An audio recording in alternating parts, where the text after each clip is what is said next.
There is a particular kind of man who has never once begged for anything. Not warmth, not affection, not the basic decency of being known by the woman sleeping 3 doors down the hall from him.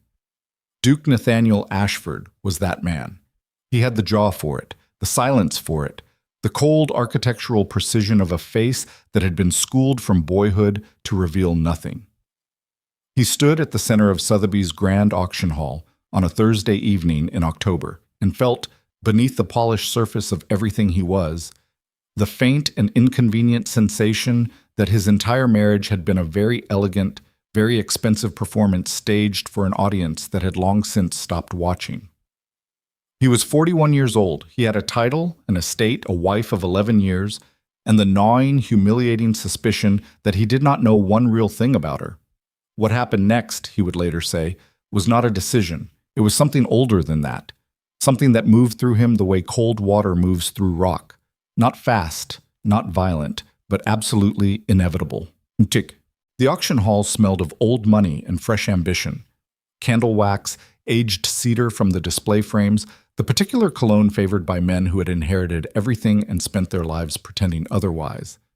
Nathaniel had attended these events a dozen times, always with a specific acquisition in mind, always with his estate manager, Mr. Farrow, at his shoulder, carrying a printed catalog annotated in red pencil. Tonight was supposed to be about a set of Flemish landscapes for the East Corridor. Practical, purposeful, the kind of purchase that meant nothing beyond its decorative function. He arrived 20 minutes late, which was characteristic. Not the lateness of a man who didn't care. Nathaniel cared about everything, obsessively, silently. But the lateness of a man who had learned that arriving precisely on time communicated too much wanting. The hall was already full. 300 seats arranged in rows facing a raised platform, the gaslight chandeliers casting everyone in that particular amber that made the wealthy look like paintings of themselves. His assigned box was on the upper left mezzanine, private, elevated, the kind of vantage point that let him observe without being observed. Farrow was already there, standing with the rigidity of a man who had been waiting exactly long enough to be anxious about it. "You're late, Your Grace." "I'm aware." Nathaniel took his seat without removing his coat. "What's been sold?" "Lots 1 through 14.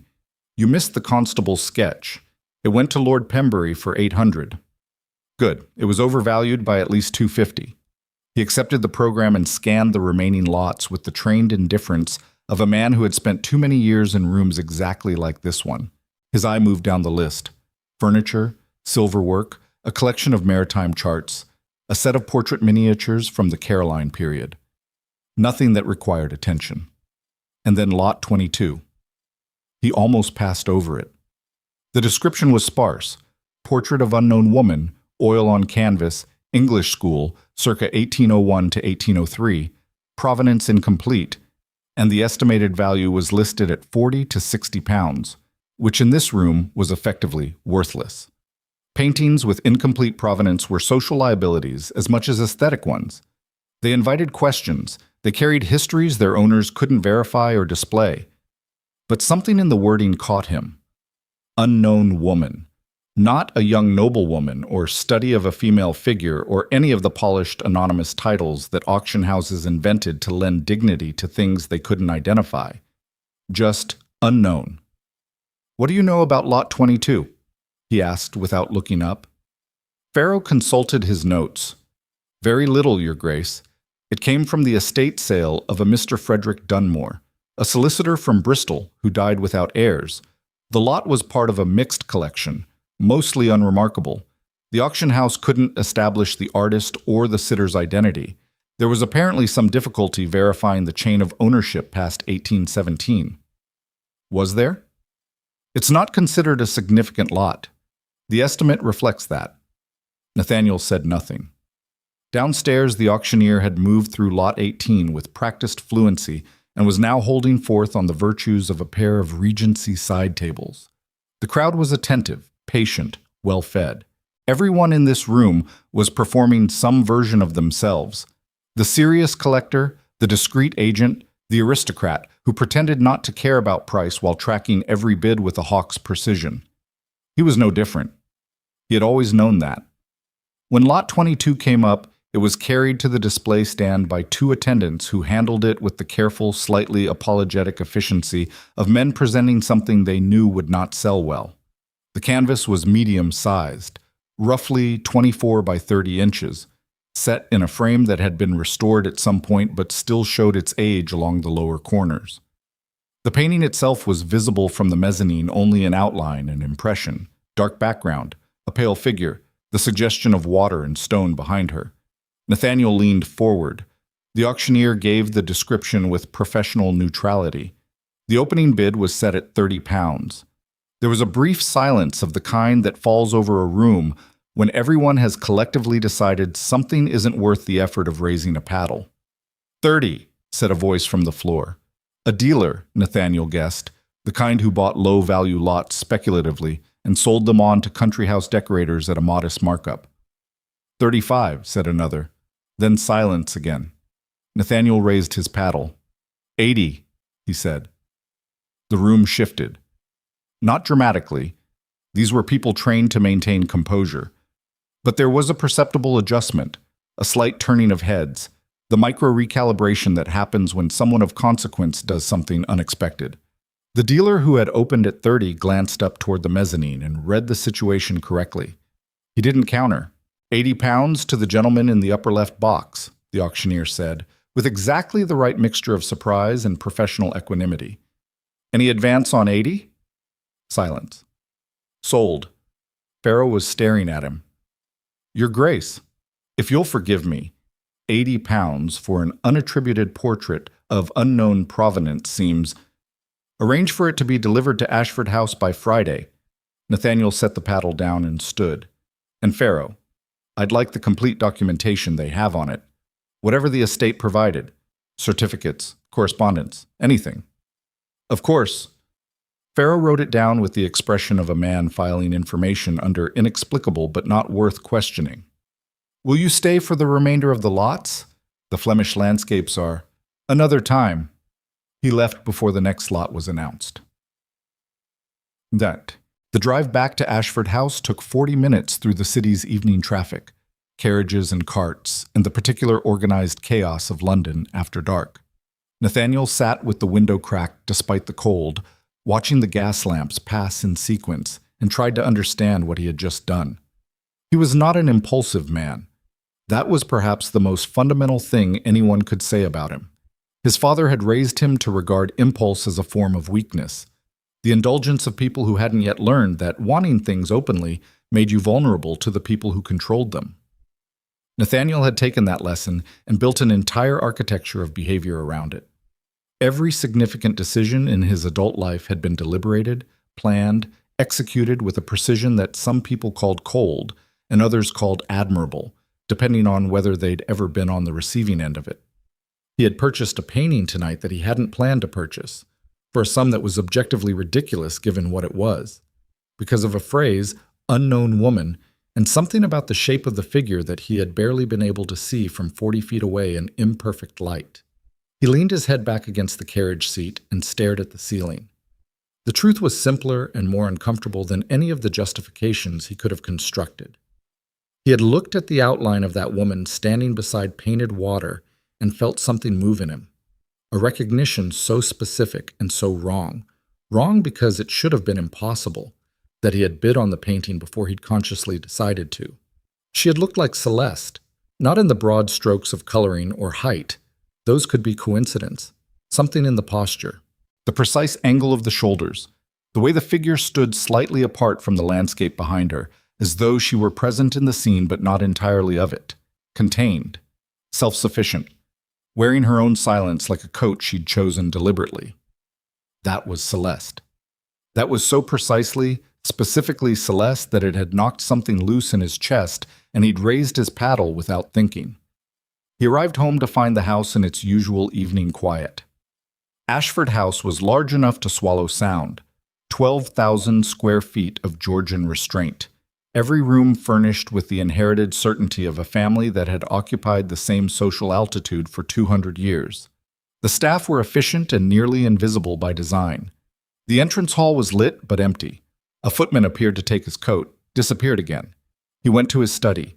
It was the only room in the house that felt entirely his. Not decorated to impress or inherit, but accumulated. Books he'd actually read stacked alongside ones he hadn't gotten to, maps of the estate, correspondence in careful order, a desk whose surface bore the specific scarring of actual use. He sat and poured himself a measure of whiskey and did not drink it, and thought about his wife. Celeste had retired early tonight. This was common. She was often in her rooms by 9, and they had never established the habit of spending evenings together in any meaningful sense. Their marriage was 11 years old and had been what London society described as well-suited from the beginning. Both families approved, both parties were pragmatic about expectations. The match carried social weight without the messiness of genuine romantic entanglement. He had respected her. She had been composed, capable, appropriate in every social circumstance. She ran his household with a quiet efficiency that left nothing to criticize. He had never once sat in this room and thought, I don't know who she is. He was thinking it now. He drank the whiskey. The painting arrived Friday morning.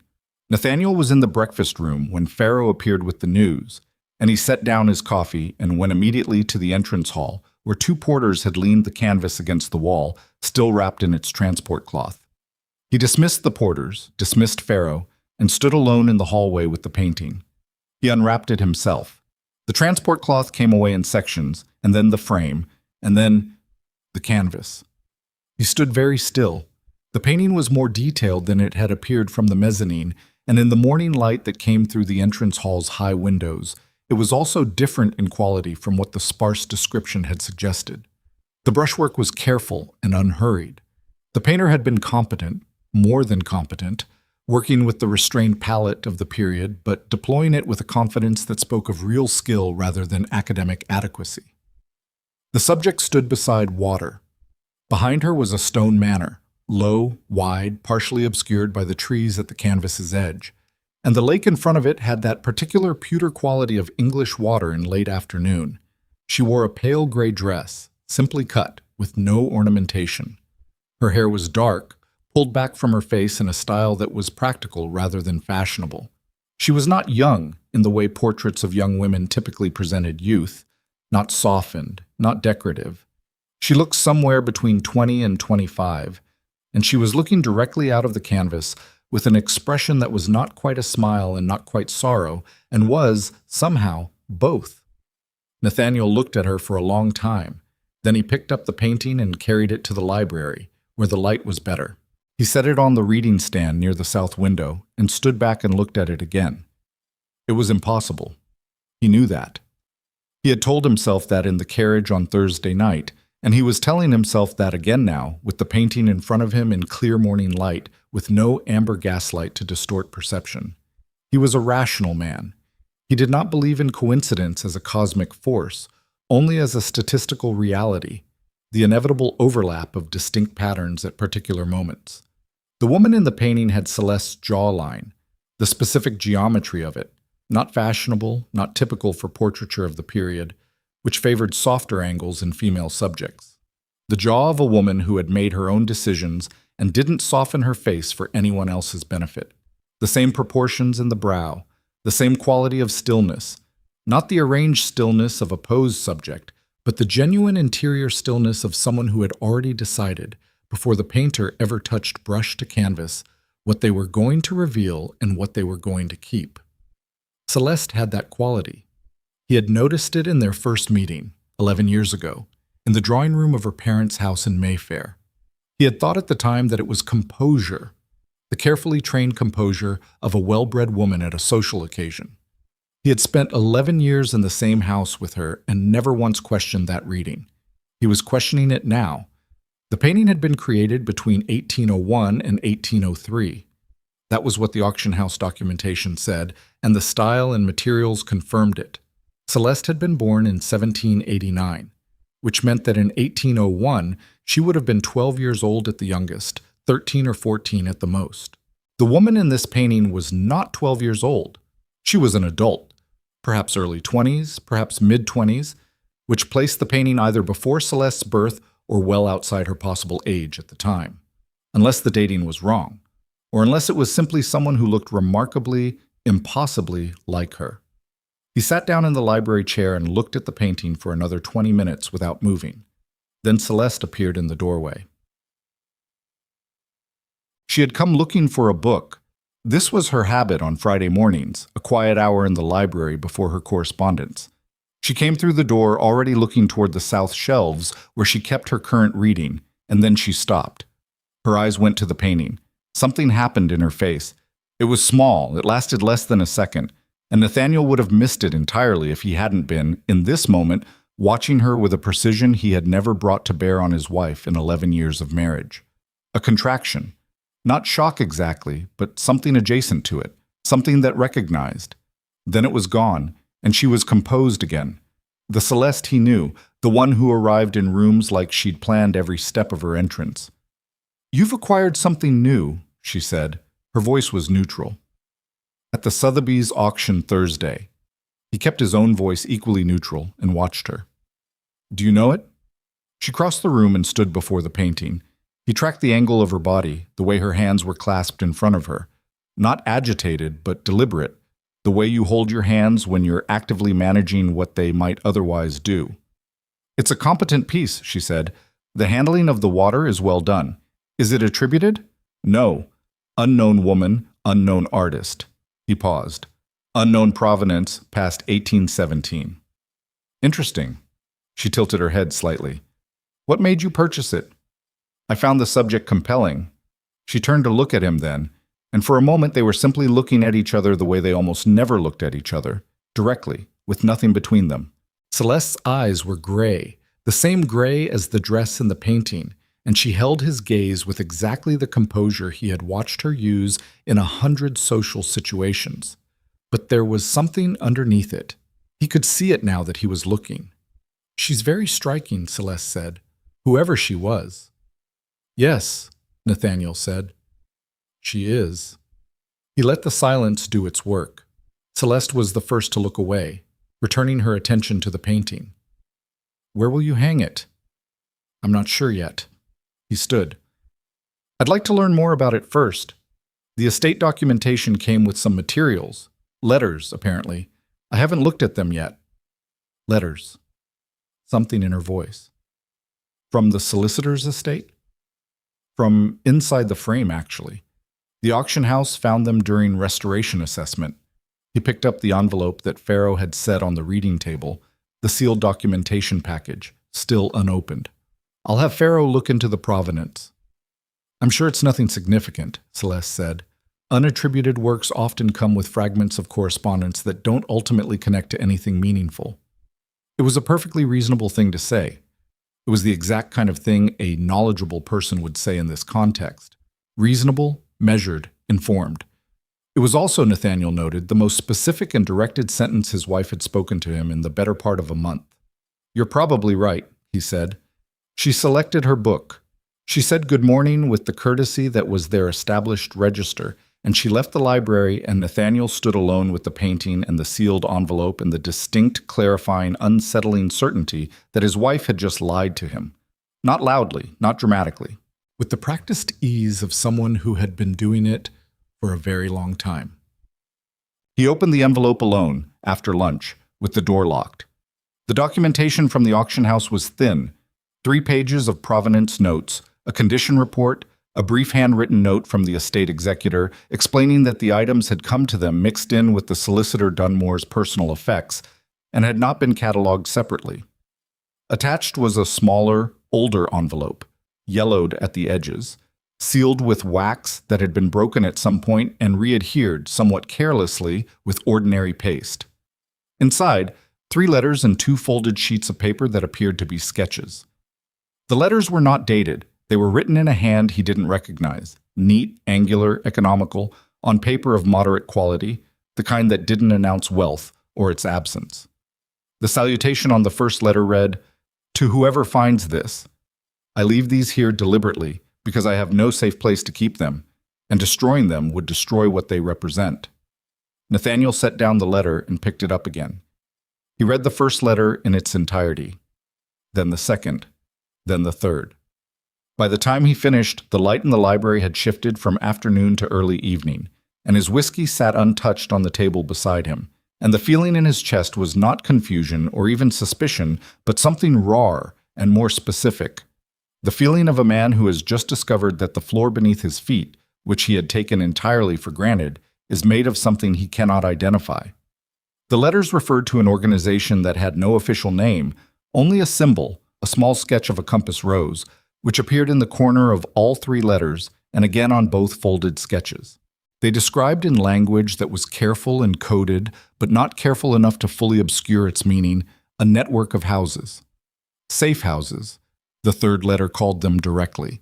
Safe houses where women and children with nowhere to go would not go without.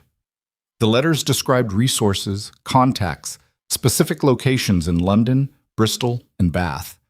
They described a woman who had established and maintained this network under a name that wasn't her own, a woman the letter writer called simply the architect, and described with an admiration that was barely restrained, barely kept professional, the kind of admiration you have for someone who has done something that cost them everything and done it anyway. The sketches were floor plans, detailed ones, a house in Southwark, a property near the Bristol docks, each labeled in that same neat angular hand with notations about capacity, resources, points of egress. At the bottom of the third letter, in different ink, added later, hastily, was a single line. If you are reading this, she has kept her promise to outlast them. Find her. She deserves to be known. Nathaniel put the letters down. He looked at the painting. The woman beside the lake looked back at him with the same expression she had always had, that quality of being present and apart at once, of carrying something interior that the world was not entitled to see. He thought about Celeste's face that morning, that fraction of a second when her composure had cracked before she rebuilt it. He thought about 11 years. 11 years of a marriage he had understood as distant, as politely maintained, as a practical arrangement between reasonable people. 11 years of evenings in separate rooms and conversations that stayed on the surface of things, and a wife who was always appropriate, always composed, always exactly what the situation required. He thought about the word architect. He thought about the way she'd said, "I'm sure it's nothing significant," in the voice of a woman who knew exactly how significant it was. He stood and crossed to the window. Outside, the London evening had settled into its usual gray blue, the street below quiet, a carriage passing at a distance. Somewhere in this house, 3 floors up, his wife was sitting in her private rooms doing whatever it was she did in those hours. The hours he had spent 11 years not asking about because asking required admitting that you wanted to know. She had a hidden life. Not an affair. Not that kind of secret, though the thought passed through him and was dispatched quickly because it was the wrong shape entirely. Something larger. Older. Something that had preceded their marriage and continued through it, and had apparently been significant enough to attract the attention of men powerful enough to require that she protect people from them. He had not known. He had lived in the same house as this woman for 11 years and had not known. The paintings had been commissioned somewhere around 1801 to 1803, or perhaps later, misdated deliberately, which now seemed possible, by someone who knew her, who had painted her not as a subject but as a record. This is who she is. This is where she stood. This is the woman who built something and kept it alive. Nathaniel turned back to the room. The fire had burned low. The painting watched him from the reading stand. He picked up the letters again and read the third one a second time, slowly, looking at the final line. Find her. She deserves to be known. He had lived in the same house as the woman in this painting for 11 years. He had shared a title with her, a table, a social identity. He had slept 3 doors from her every night and exchanged pleasantries at breakfast and watched her across formal dinners and had the sustained, systematic, fundamental experience of knowing nothing. He folded the letters carefully and placed them back in the envelope. He needed to think. He needed to approach this the way he approached everything, deliberately, methodically, without letting the feeling in his chest run ahead of the available information. He was a rational man. He required facts before conclusions. He would investigate the provenance. He would trace the organization. He would follow the chain of evidence wherever it led. And if it led where he suspected it led, he stopped the thought. He sat in the library with the painting and the letters and the deepening dark outside the window. And the thing he felt was not anger. He would have preferred anger. Anger was clean, manageable, a known quantity. What he felt instead was something he had even fewer words for, a vast, disorienting recognition that he had spent 11 years being a stranger in his own marriage, and that the stranger was him. He went to find Pharaoh. "I need you to look into the estate of a Mr. Frederick Dunmore," he said, catching the man in the corridor outside the servants' hall. "Solicitor, Bristol. Died recently. The auction house will have the date. I want to know who his clients were. I want to know if he had any professional connection to charitable organizations or property transactions in the London, Bristol, or Bath area going back at least 15 years. Pharaoh's expression did not change. He had been in Nathaniel's employ for 8 years and had developed the professional equanimity of a man who had been asked stranger things. "Of course, Your Grace. Shall I be discreet?" "Extremely." "And the timeline?" "As fast as you can manage without drawing attention." Nathaniel paused. "And Pharaoh, this stays between us. Not a word to the household, not to anyone." "Understood." He returned to the library. He sat in the chair opposite the painting. He looked at the woman beside the lake. Her steady posture, her particular quality of contained intelligence. The way the painter had captured her standing slightly apart from everything, as if she had decided very early that the world was not a place you could afford to lean on. He poured the whiskey he hadn't touched earlier and drank it in one motion. Somewhere in this house, his wife was reading or writing letters, or doing whatever she did with the hours she never explained and he had never asked about. He had never asked. 11 years, and he had never asked. The thing about a man who does not ask questions is not that he doesn't want answers. It is that he has decided somewhere beneath the architecture of his behavior that not knowing is safer than knowing.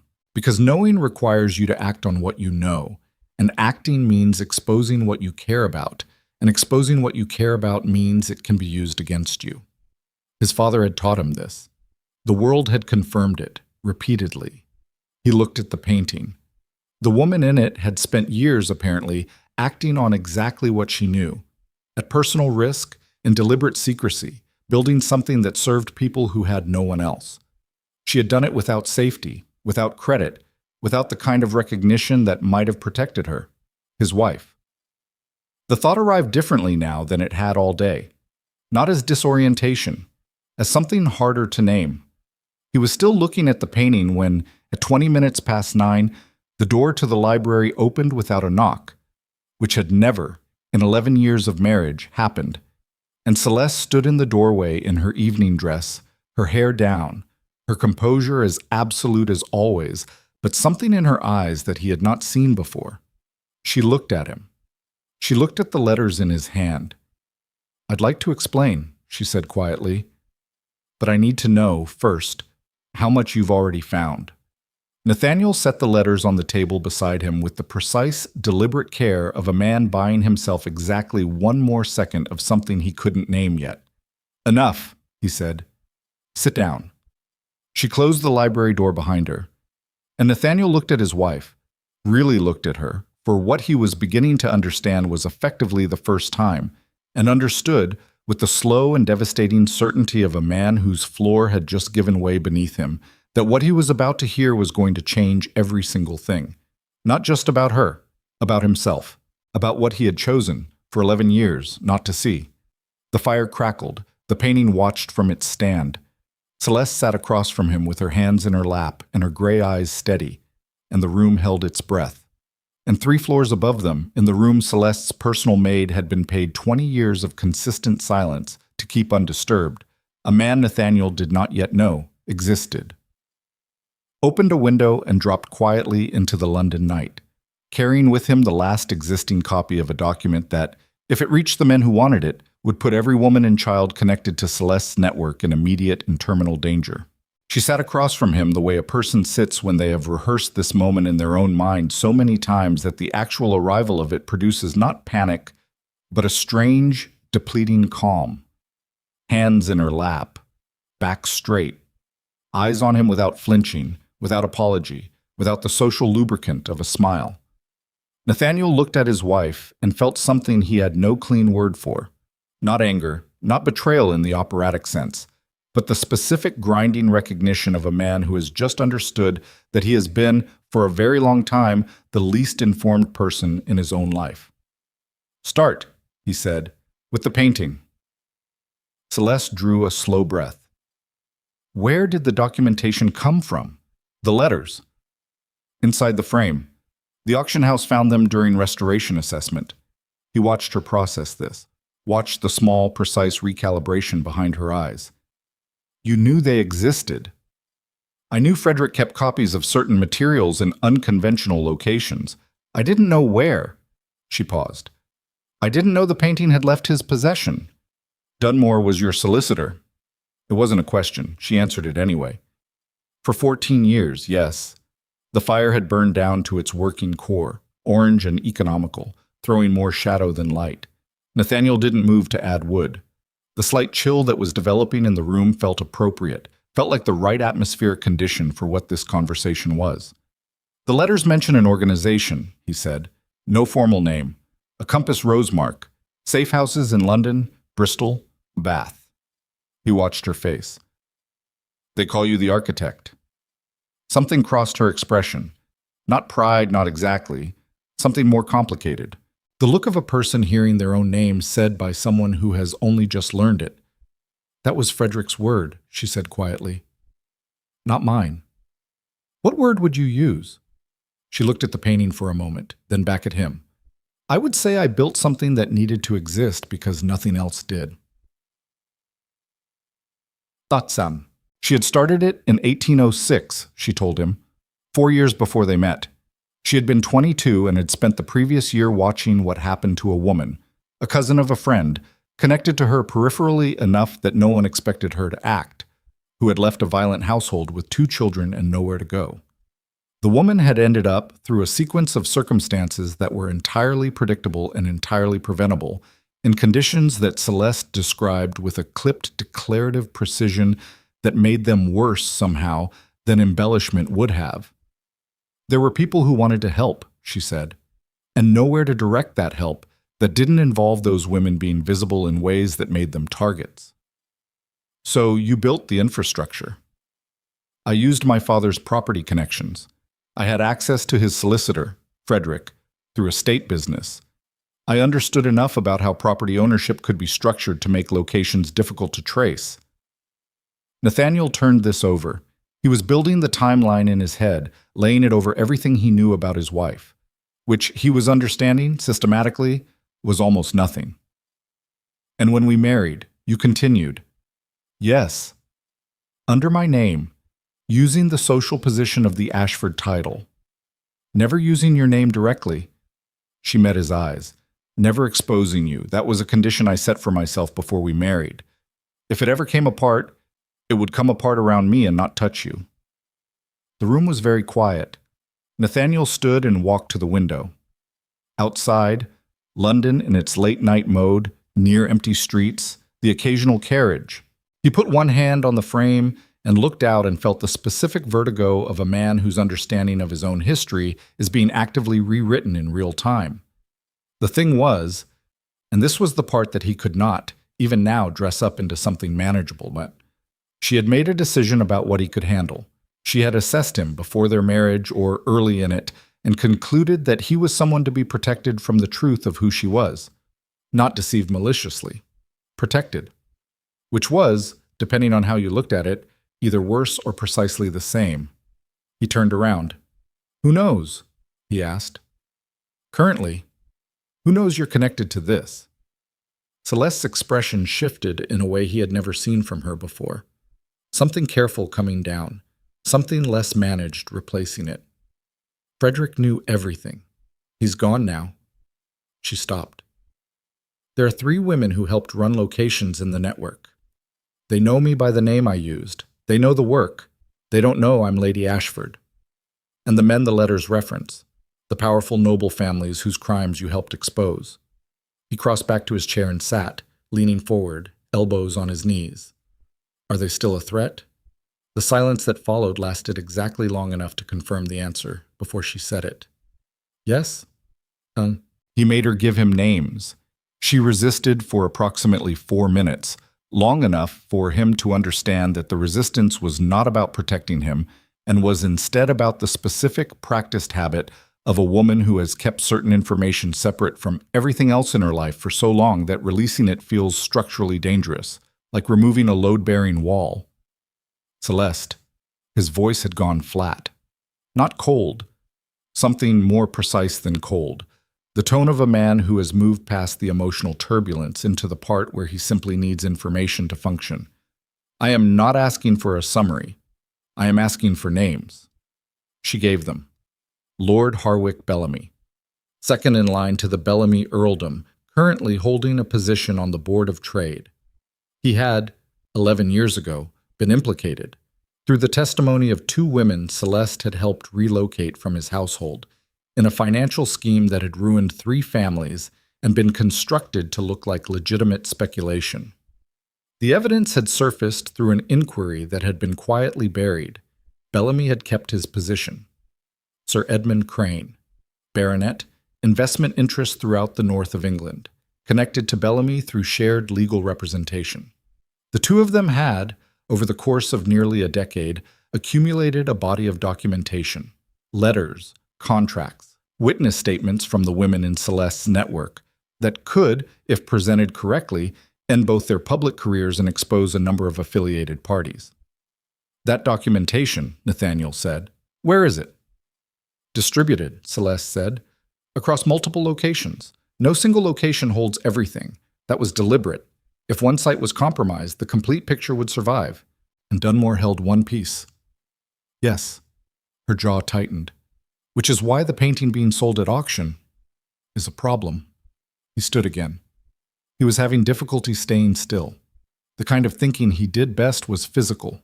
He had always needed to move to process, and tonight was giving him more to process than the past several years combined. Because if someone with the right knowledge identifies what was in that frame, they'll know the documentation still exists. She was watching him move around the room. And they'll want to know who purchased the painting. That information is public. I bid from the mezzanine box. My name is on the sale record. I know. So they already know, or they will, within days, that I have those letters. Yes. Nathaniel stopped in the center of the room. He looked at his wife. She looked back at him, and for the first time tonight she looked like what this situation actually made her. A woman who had carried something enormous and dangerous alone for a very long time and was, right now, in the first moments of not carrying it alone, not sure yet whether that was a relief or a new and different kind of threat. He understood that. He did not have words for what he felt about understanding it, so he set that aside. I need everything, he said. Not the version you've been giving me. Everything. Every location, every contact, every piece of documentation and where it's held. Not tonight. Tonight I need to think. But tomorrow morning, Celeste, I need it all.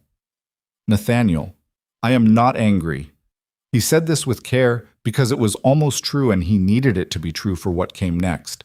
I am not asking because I want to take this away from you or expose it or do anything except understand what we are actually dealing with. But I cannot protect something I don't know the shape of. The word protect landed in the room and sat there. She was looking at him differently now. He could see the adjustment happening in real time, the recalibration of a woman who had spent 11 years managing her husband as a variable to be worked around and was encountering, possibly for the first time, the possibility that he was something else. All right, she said. Not immediately, but she said it. Bupum. He didn't sleep. He sat in his study after Celeste had gone to her rooms and laid out what he knew on the desk in front of him like a map. The letters, the sketches, his own notes from the conversation, a sheet on which he had written Bellamy's name and Crane's and circled them and drawn lines to the things they connected to. He looked at it for a long time. The geometry of what Celeste had built was, when he allowed himself to see it clearly, remarkable. She had constructed a network with no official existence, no traceable funding sources, no documentation that connected to her real identity, sustained it for more than a decade, and simultaneously maintained the surface life of a completely unexceptionable aristocratic wife. She had done it with the patience and structural intelligence of someone who understood that visibility was the thing that destroyed most efforts at meaningful action, and that the only way to do something real was to make the machinery invisible. He had spent 11 years in the same house as that intelligence and categorized it as composure. The thought sat in his chest with an unpleasant weight. He was still at his desk at 3 in the morning when Pharaoh knocked, quietly, urgently, and entered with the expression of a man who had been awake longer than expected and found something he hadn't anticipated.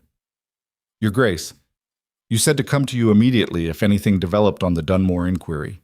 Nathaniel straightened. "What did you find?" "I have a contact at Dunmore's firm, a junior clerk who handled document storage." Pharaoh set a folded note on the desk. 2 days before Dunmore died, his office was accessed. The clerk wasn't supposed to be there. He had come back for something he'd forgotten. He saw 2 men he didn't recognize removing materials from Dunmore's private files. Did he describe them? One of them he recognized afterward from a public appearance. He didn't know the name, but I do. Pharaoh met his eyes. The description matches Sir Edmund Crane's personal secretary, a man named Galt. Nathaniel looked at the note, then at Pharaoh.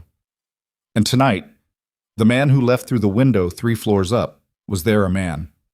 Pharaoh's expression did not change, but something in it went very careful. "I beg your pardon, Your Grace?" "I heard a window, 3rd floor. About 40 minutes before Lady Ashford came to speak with me." He watched Pharaoh's face. "Have the staff check every window on the 3rd floor first thing in the morning. I want to know which one was opened." "Of course." A pause. "Should I also arrange a discreet watch on the perimeter?" "Yes, starting tonight." Nathaniel folded the note and placed it with the others. "And Pharaoh, send word to my solicitor, Marsh. I need to see him tomorrow privately at his offices. Tell him it's urgent and that he is not to mention the appointment to anyone." After Pharaoh left, Nathaniel sat very still in his study with all the pieces in front of him. Crane's man had been in Dunmore's office 2 days before the solicitor died, which meant they had moved first. Before the estate sale, before the auction. They had already been looking for what Dunmore kept, and they hadn't found it because it had been inside a painting frame that had been sent to auction along with everything else, which meant they were now looking for the painting, which meant they already knew he had it. He looked at the letters on his desk. The compass rose sketch in the corner of each one, the careful handwriting, the final line of the 3rd letter. "Find her. She deserves to be known." Frederick Dunmore had hidden those letters inside a painting and sent it to auction rather than let it fall into Crane and Bellamy's hands. He had bet on the probability that the right person would find it, or that even the wrong person, if they weren't connected to the danger, was better than the alternative. He had not, presumably, anticipated that the wrong person would turn out to be the husband. Nathaniel picked up the 3rd letter and read the final line again. Then he stood, left his study, and walked up 3 floors to the corridor outside Celeste's rooms. He stood outside her door for a moment in the dark hallway, not hesitating exactly, but taking the measure of what he was about to do. He knocked. A pause. Then her voice. "Yes." He opened the door. She was not in bed. She was sitting at her writing desk, still dressed, a candle lit, a sheet of paper in front of her that she turned face down when he entered. Her eyes were steady. She had been waiting, he thought, for something to happen. She had spent a long time knowing how to wait. "Someone was in this house tonight," he said. "3rd floor. They've already accessed Dunmore's files." He watched her face process this. The controlled recognition, the rapid internal calculation. "I need the other locations. Not tomorrow. Now." She looked at him for a long moment. The candle threw its light unevenly across the room, and in it she looked older than she did in daylight, and also, he didn't have a better word for it, more real. She reached into the writing desk, unlocked a lower drawer with a small key she wore on a chain, and removed a leather-bound journal that was clearly old, clearly used, clearly the kind of object that had been touched so many times its cover had taken on the warmth of skin. She held it for a moment. Then she set it on the desk in front of her and looked up at him. "If I show you this," she said quietly, "there is no version of what happens next where you are not part of it. You understand that?" "Yes," Nathaniel said. "They will come for us both." "I know." She pushed the journal across the desk toward him. He picked it up. He opened it to the first page. And what he read in the first 3 lines told him that what Celeste had built was not just larger than he had understood, It was large enough and dangerous enough and connected to men powerful enough that the information in his hands was not simply evidence of wrongdoing. It was a weapon. And somewhere in the city tonight, the men who wanted to destroy it were already moving. The journal was written in two hands. Nathaniel registered this in the first 30 seconds. The neat, angular script he recognized from the letters inside the painting's frame, and underneath it, sometimes in the margins, sometimes continuing mid-sentence, a different hand entirely. Rounder. More urgent. The handwriting of someone who wrote fast because they were always running out of time. The second hand was Celeste's. He had seen her handwriting on correspondence for 11 years. He knew it the way you know a sound you've heard so often you stop consciously hearing it, automatically, without attention. Seeing it here, in this journal, threaded through documentation of safe house locations and witness accounts and the financial architecture of crimes committed by men he had stood beside at dinners, was like hearing a familiar piece of music played in a completely different key. She was watching him read. He turned 3 pages without speaking. The candle threw its unsteady light. Outside the window, London was the particular dark of 4 in the morning. Not silent, never fully silent, but reduced to its working minimum. "How many women?" he said, without looking up. "Connected to the network over 14 years. A pause. "Over 200 directly housed. More than that reached through secondary contacts." He turned another page. "A floor plan of a property near Bermondsey. Names listed in a column. Not real names," he understood after a moment, but the kind of working names a network uses when it needs to track people without exposing them. "The evidence against Bellamy and Crane," he said. "Walk me through it." She did. She spoke for nearly 20 minutes, and he listened without interrupting.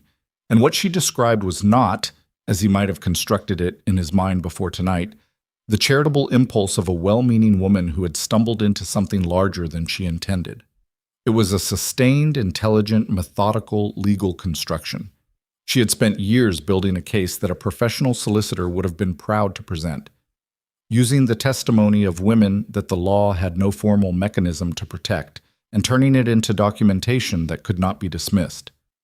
She had done it alone, in the hours between the appearances that constituted their visible life together. When she finished, Nathaniel closed the journal. "Marsh," he said, "my solicitor. I've arranged to meet him today, at his offices.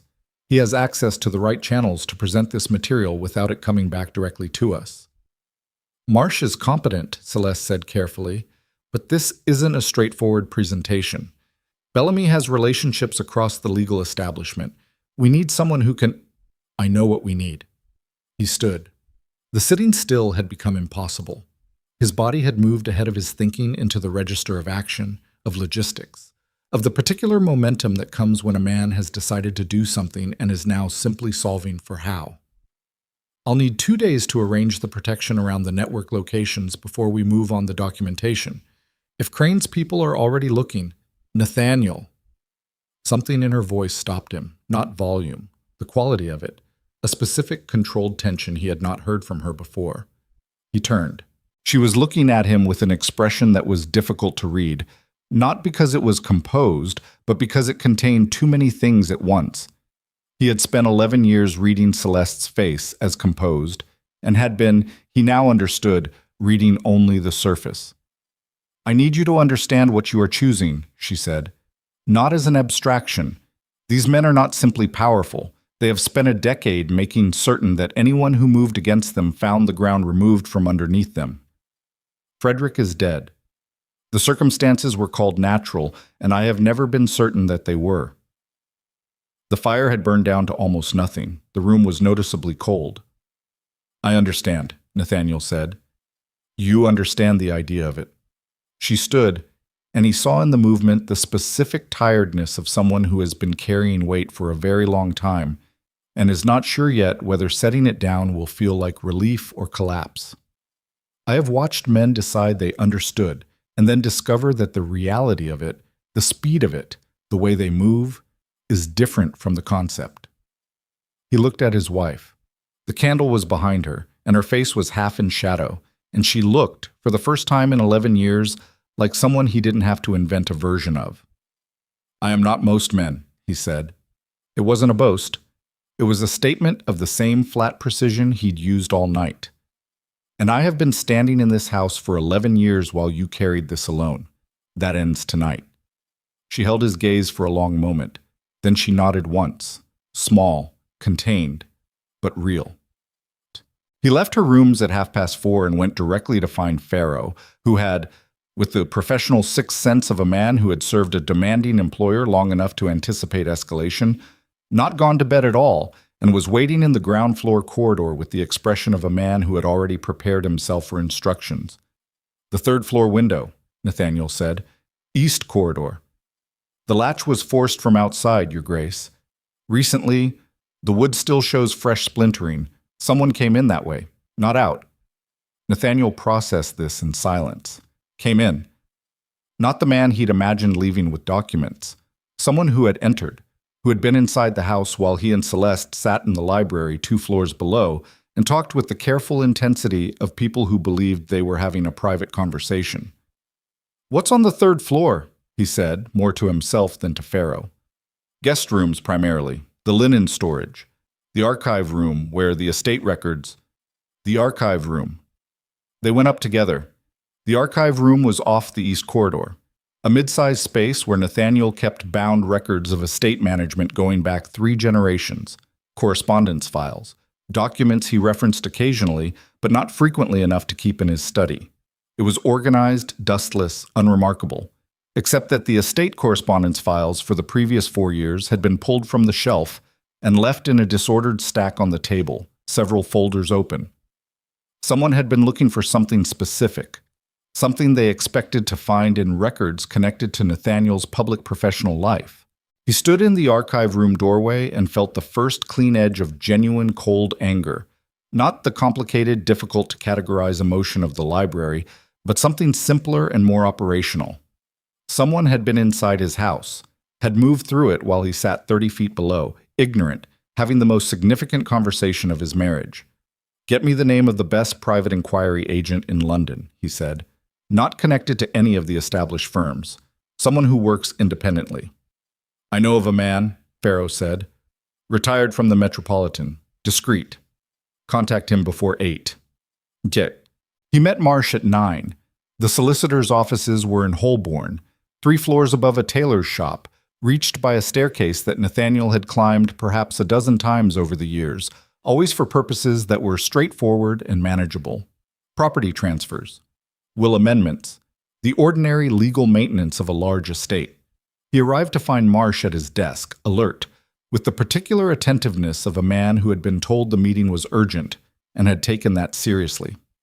Morton Marsh was 62 years old, had been Nathaniel's family solicitor since before Nathaniel's father died, and had spent his career developing the specific expertise of a man who knew where the edges of the legal establishment were, and how to work close to them without stepping over. He was, in Nathaniel's assessment, the most trustworthy professional he employed. That assessment, he now recognized, had been made without the information he currently possessed. He laid the relevant materials on Marsh's desk. Not everything. Not the journal, not the network locations, but the letters from the painting, his own notes from the conversation with Celeste, and the names. Marsh read in silence for 4 minutes. Then he set the papers down and folded his hands on the desk and looked at Nathaniel with an expression that was very careful. "Lord Bellamy," he said, "and Crane. You understand what presenting this material means, in terms of who it touches." "I understand." Marsh was quiet for a moment. "There are names adjacent to these 2 men, names that would surface in any serious inquiry, that extend well beyond them. Men currently sitting on the bench. In Parliament." "I know." "Then you know that the question is not whether the evidence is sufficient. The question is whether any avenue of presentation is insulated enough from their influence to survive long enough to be heard." Nathaniel watched the solicitor's face. He had known Morton Marsh for 20 years. He had trusted him completely, in the unexamined way you trust people you have simply always trusted, which is not the same thing as knowing them.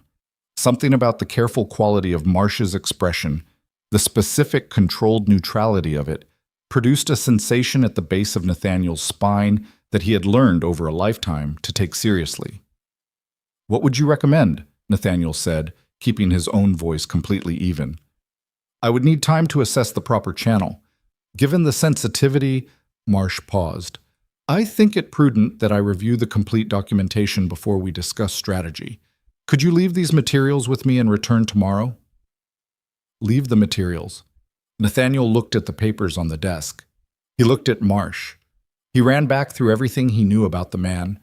20 years of professional interaction, a half-dozen social occasions, the texture of a relationship that had always been cordial and functional and had never been tested. He picked up the materials from the desk. I'll keep them for now, he said. His voice was the same. Nothing in his face changed. I want to organize them more completely before I present them in full. I'll be in touch. Marsh stood. Of course.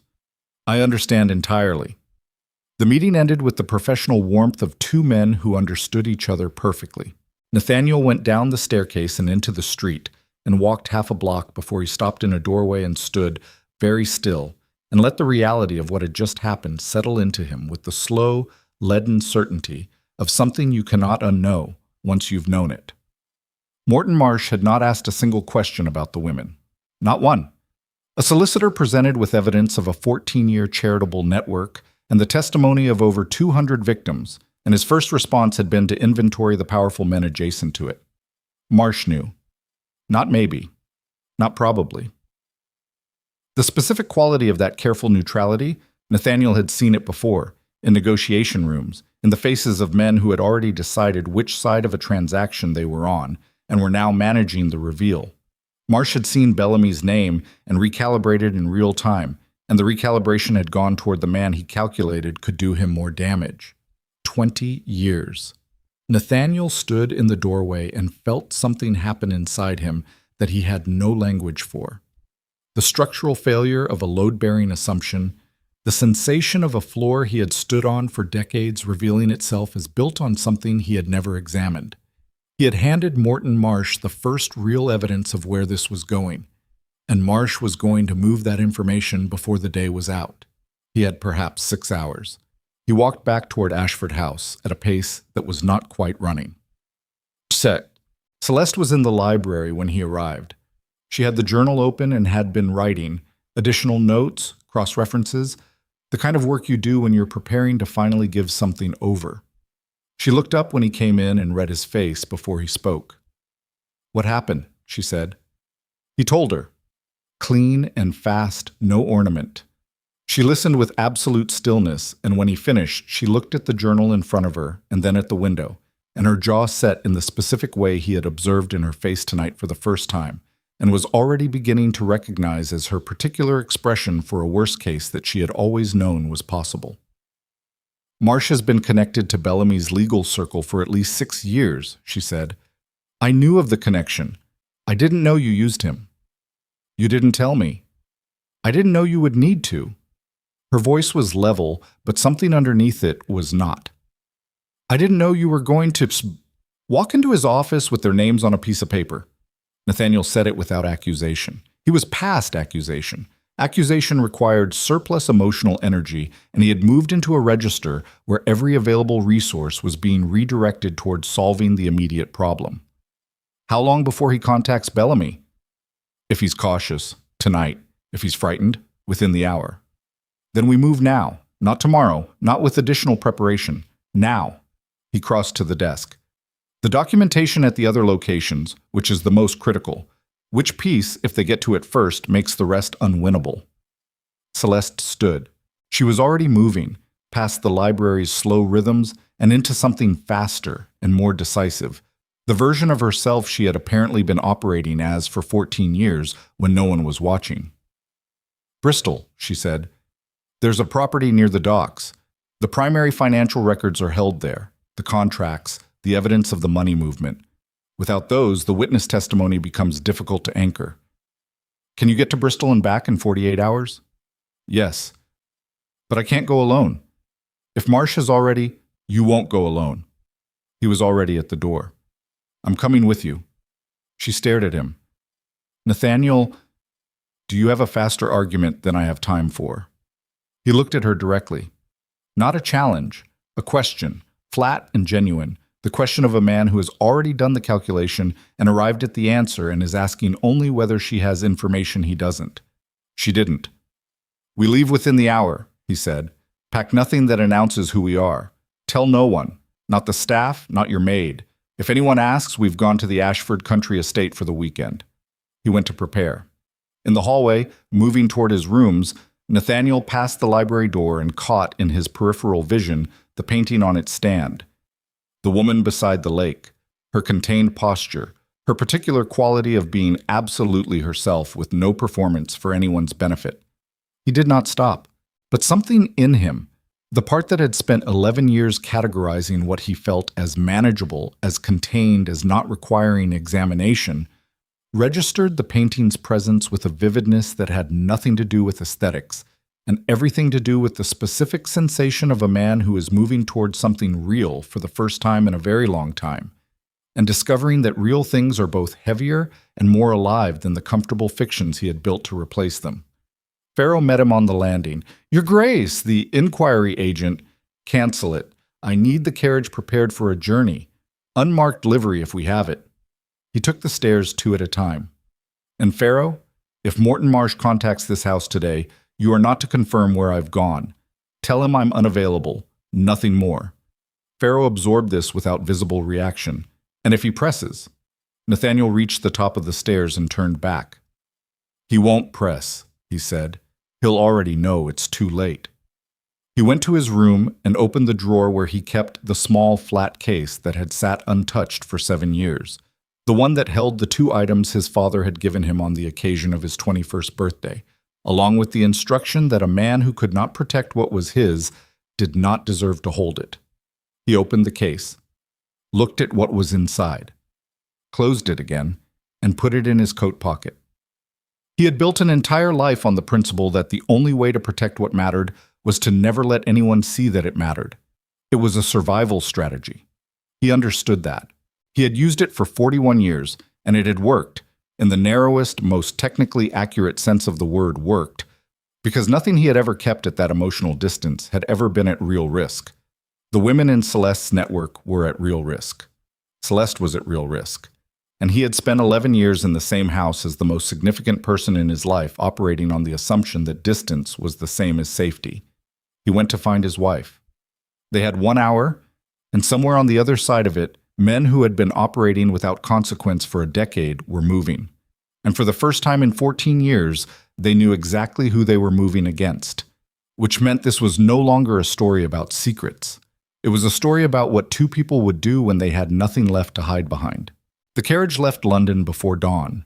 Nathaniel sat across from Celeste in the unmarked vehicle with the case in his coat pocket, and the journal in hers, and the particular silence of 2 people who have passed through the conversational stage of a crisis and arrived at the operational one. The streets were near empty. The horses moved at pace. Every mile that opened between them and Ashford House felt both necessary and insufficient. Celeste was looking out the window. She had pulled her hair back simply and changed into a traveling dress that was dark and plain, not the costume of Lady Ashford, which was the point. She looked, Nathaniel thought, exactly like the woman in the painting, not in the surface way he had first recognized her, the jaw, the posture, the interior stillness, but in the deeper sense. She looked like someone who had already made peace with the cost of what she was doing, which was a quality the painter had caught and which Nathaniel was only now understanding was not composure at all. It was the particular expression of someone who has decided what they will not surrender and drawn the line, and is prepared to stand on the near side of it regardless of what approaches from the far side. He had spent 11 years describing that quality as distance. He was done describing it wrong. "Bellamy will know about Marsh by morning," she said, without turning from the window. "If he doesn't already." "Yes. He'll move to the Bristol property first. He has enough information from whatever Galt found in Frederick's files to know it's significant, even if he doesn't know exactly what's held there." "How far ahead of him are we?" "Hours, maybe less." She turned then and looked at him directly. "The woman who manages the Bristol property, her name in the network is Vera. She doesn't know the documentation is hidden on site, I kept that separate from what she needed to know to operate safely. A pause. She'll be there. She lives there. If Bellamy's men arrive before us, they won't. She held his gaze. Not reassured, she was too clear-eyed for easy reassurance, but something in his certainty seemed to register as information rather than false comfort. There's a secondary road into Bristol from the north, she said. It adds 20 minutes but avoids the main approach. If they're already moving, tell the driver. She leaned out and gave the instructions through the window. The carriage adjusted direction. Nathaniel sat back and looked at the dark countryside moving past and felt his mind doing what it did under pressure, stripping everything to its functional components, eliminating everything that wasn't immediately actionable, operating with the cold efficiency of a man who had spent his adult life managing large and complicated things and was now simply applying that capacity to a situation with higher stakes than estate management. The thing he didn't let himself examine in those hours on the road was the question of what he would do if they arrived too late. He didn't examine it because examining it would cost him precisely the quality of focused forward motion that the next several hours required. Whatever he would do in that circumstance, he would do it then. Right now he drove toward Bristol through the early dark and kept his breathing even and kept his hands still and let his mind work. They arrived at the Bristol property at 20 minutes past 8 in the morning. It was a narrow terrace house 2 streets back from the docks. Unremarkable from outside, the kind of building that the city contained in the thousands, which was entirely the point. The street was quiet. No carriages outside that didn't belong. No men positioned at angles that suggested surveillance. Nathaniel stepped down first. He scanned the street in each direction with the systematic efficiency of a man who has just spent 6 hours in a carriage deciding exactly what he was looking for. Nothing obvious, nothing that triggered the specific operational alertness that had been running at low frequency in his chest since he'd left Marsh's offices. Celeste came down behind him and went straight to the door. She knocked twice, paused, knocked once more. A specific pattern. After a moment, the door opened. The woman inside was perhaps 45, broad-shouldered, with the permanent watchfulness of someone who has spent years expecting the worst and preparing for it. She looked at Celeste and then at Nathaniel, and her expression went immediately to a controlled wariness that was entirely reasonable. "Vera," Celeste said, "we need to come in." "Who is he?" "My husband." Vera's eyes moved to Nathaniel again, measuring, unsentimental, the look of a woman who had seen enough of the world's capacity for harm to not take anything on trust. "You said you'd never bring anyone here," Vera said. Not accusatory, just precise. "I know, circumstances changed last night." Celeste met her eyes. "I need to access the documentation. Now. Today. And I need you to prepare to move the women currently in residence to the secondary location." Something shifted in Vera's face. Not panic, but the rapid recalibration of a woman who has had a contingency plan for exactly this situation and is now activating it. She stood back and let them in. The documentation was in the cellar. Nathaniel would not have found it in less than a day of searching. It was built into the foundation wall behind a section of shelving that appeared structural and was not. Celeste moved directly to it, shifted the shelving with practiced efficiency, and produced a metal strongbox that had been set into the wall itself. The contents were organized with the same methodical precision as the journal. Bound documents, cross-referenced, indexed in a small, separate notebook. Financial records. Correspondence in copies. The originals were elsewhere, Celeste said, but these copies were sufficient. Witness statements in affidavit form, signed, notarized through Frederick's practice before his death. Nathaniel went through them with controlled speed. What he held in his hands, understood in full now, rather than in the partial glimpse of the letters, was not merely damaging to Bellamy and Crane. It was structurally catastrophic. The financial scheme was more extensive than Celeste had described the previous night. Not simply ruined families and stolen investment returns, but deliberate, sustained fraud connected to the procurement of government contracts. The kind of fraud that, properly presented, did not result in social disgrace. It resulted in prosecution. "We take all of it," he said. "It won't fit in what we carried. Then we send for what we need." He was already thinking ahead, the logistics of transport, of protection, of where the documentation needed to go next. Marsh is compromised. Who else would you trust in the legal establishment? Celeste was quiet for a moment. There's a barrister, James Holt. He was Frederick's closest colleague before Frederick moved exclusively to private practice. He has no connection to Bellamy's circle. I've verified that. He's handled 2 similar exposures in the past decade, both successfully. Where is he? London, Chancery Lane. Can you reach him through a channel Bellamy can't trace? Yes, through Vera. She has a contact in London who can deliver a message outside any route connected to the network's known operations. Nathaniel was already moving, repacking the strongbox. Send the message now. Tell him we'll be in London by tomorrow morning with complete documentation and that we need a meeting immediately. He handed Celeste the box and took the heavier bound documents himself. And tell Vera to move everyone out of this building today. Not tonight. Today. He started up the cellar steps.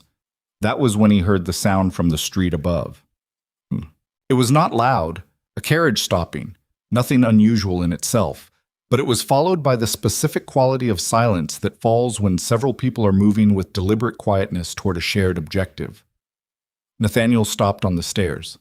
Celeste stopped behind him. They looked at each other in the cellar's low light, and in that second, with no words, transmitted everything necessary. He went up the last 3 steps and through the cellar door into the house's ground floor. Vera was at the window, 1 step back from it, looking out through the gap at the side of the curtain. 3 men, she said, her voice flat and quiet. 1 at the end of the street, 2 coming to the door. Nathaniel crossed to her and looked. 2 men in unremarkable clothes, the clothes of men who are paid to be forgettable, moving toward the front entrance with the unhurried confidence of people who are fairly certain they have the situation contained. One of them was talking quietly to the other. He had perhaps 90 seconds. His mind did what it did, stripped the situation to its components with the mechanical speed of a man who thinks best when the options are fewest. Front door, compromised. Rear exit, the question. He turned to Vera. Is there a back way out? Yard, gate onto the alley. How far is the alley from the next street? 40 feet, maybe less. He turned to Celeste. Go. Take the documents, take Vera. Go through the yard now. Don't wait for me. What are you? I'm going to answer the front door. He said it with the exact flatness of a man who has decided something irrevocable and is not interested in debating it. I'm Duke Nathaniel Ashford. My name is on the sale record from the auction. There is a version of this where I simply answer the door and they have nothing, not formally, not legally, because they don't yet know what we know about Marsh, and I haven't given them any reason to justify what they're doing here. They're not here for legal reasons. No. But they need to behave as if they are, in public, in daylight, on a street where anyone can see, which buys you time. He looked at her. Take the documents and go. I'll follow when I can. The knock came at the front door. 3 sharp impacts. The knock of men who are accustomed to having doors opened for them. Celeste looked at him, and in the 2 seconds available for looking, something passed between them that was not a conversation, and was more than a conversation. He saw her register what he was doing and what it might cost and make the calculation that he was right about the math, even though the math was terrible. She took the documents. She touched his arm. 1 brief, pressing contact, the most direct physical communication they had exchanged in 11 years of marriage. And then she moved, and Vera moved behind her, and they were through the rear corridor and gone. Nathaniel turned to the front door. He adjusted his coat. He drew a breath that came out steady, because the breathing was something you could control when everything else was moving beyond the range of control, and steady breathing was the foundation of everything else. He opened the door. The 2 men outside were, at close range, exactly what he'd seen from the window. Forgettable faces, utilitarian clothes, the physical ease of men who are confident in their backing. The one on the left was taller and did the talking. The one on the right stood slightly behind and to the side, which was a positioning Nathaniel recognized. "Good morning," the taller one said. His voice had the specific flatness of someone who has been instructed to maintain a courteous surface. "We're looking for the owner of this property." "You found the wrong address," Nathaniel said. His own voice was perfectly steady. The voice of a man who answers doors. I'm visiting a business contact. Who are you? Agents acting on behalf of certain interested parties. The tall man's eyes moved past Nathaniel into the house with the quick efficiency of professional assessment. The property is connected to certain inquiries.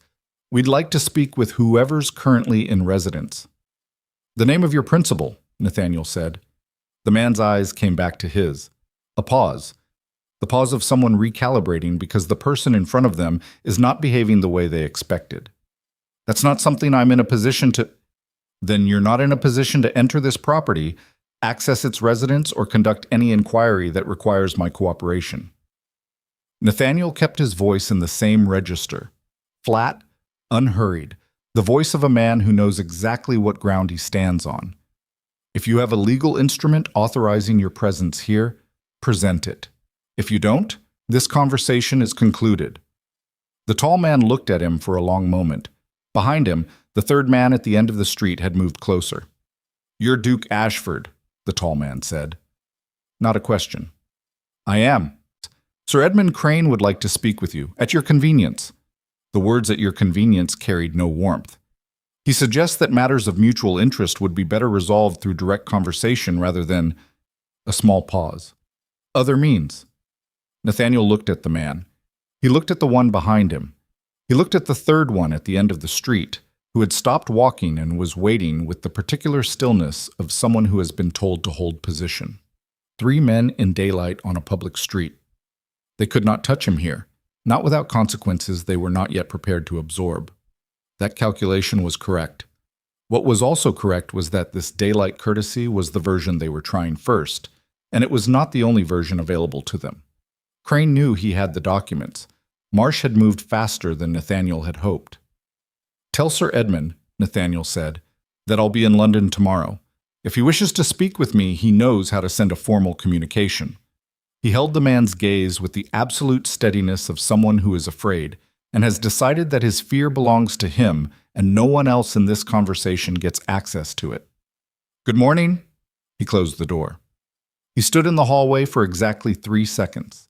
Then he went through the rear corridor, through the yard, and through the gate into the alley, moving at a pace that was not quite running, because running was information, and information was the one thing he could not afford to give them. Celeste and Vera were 30 feet ahead of him in the alley. He reached them. Celeste looked at his face and read it without asking. They moved. They reached London by the following morning on a route that Vera mapped through contacts of contacts, a sequence of stops and transfers that left no clean line of travel for anyone reconstructing their movement. Nathaniel slept 2 hours in a farmhouse outside Reading and woke with the specific alertness of a man whose mind had kept working through the sleep, and lay in the gray morning light working through what came next with the systematic discipline of someone who has accepted that the situation has changed fundamentally and is no longer adjustable. Crane had found them in Bristol in under 12 hours, which meant Marsh had communicated immediately, which meant there was no version of the established legal channel that was safe, which meant James Holt, Celeste's contact, the barrister Frederick had trusted, was now their only viable route, and that route needed to be used before Crane could identify and compromise it. He found Celeste already awake, sitting at the farmhouse table with the documents spread before her and the small index notebook open. She had been working through the night or had woken before him. He wasn't sure which. Her eyes were clear in the way eyes go clear when tiredness has passed through the manageable stages and come out the other side into something that functions on a different fuel entirely. Holt received the message, she said when he sat across from her. Vera confirmed through her London contact 2 hours ago. He's ready to meet, tonight. Where? His home, not his chambers. His home is cleaner. Fewer connections to the professional networks Bellamy and Crane operate through. Nathaniel looked at the documents on the table. He looked at his wife. The farmhouse morning was gray and cold and absolutely without ornament, and in it she was completely, unambiguously herself. No performance, no social register, no 11 years of careful surface. Just the woman who had built something real and kept it alive through sheer intelligence and discipline, and had now, for the first time, someone sitting across the table from her who knew what it had cost. Holt understands what we're presenting, she said. The scope of it. Does he understand what Bellamy and Crane will do when they realize we've reached him? A pause. Yes. And he said. She stopped. Something moved across her face that was not composure and was not its absence either, but the specific expression of someone quoting words that mattered more than they'd expected. He said that Frederick always told him the documentation existed, that Frederick spent 4 years telling him there would come a day when it was ready and someone would bring it. He said he's been prepared for this for 4 years.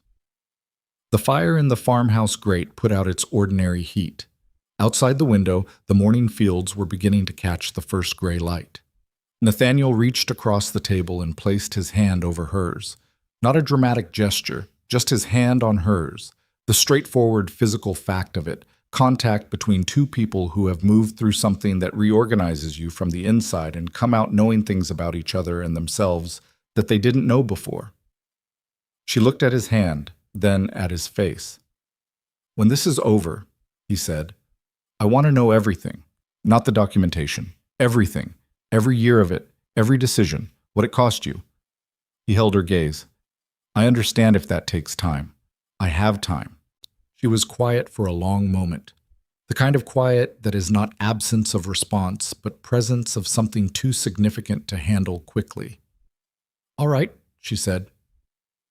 They sat in the farmhouse morning with the evidence of 14 years on the table between them and the city waiting an hour ahead, and Nathaniel felt, beneath the operational focus, beneath the forward calculation, beneath all the functional machinery of a man managing a crisis, the particular sensation of someone who has been standing in a room for a very long time without knowing the room had a view, and has just turned and found the window. They arrived in London as the city's afternoon was thinning toward evening. Holt's house was in Bloomsbury, a quiet street, respectable without being conspicuous, the home of a man who had spent his career being effective rather than impressive.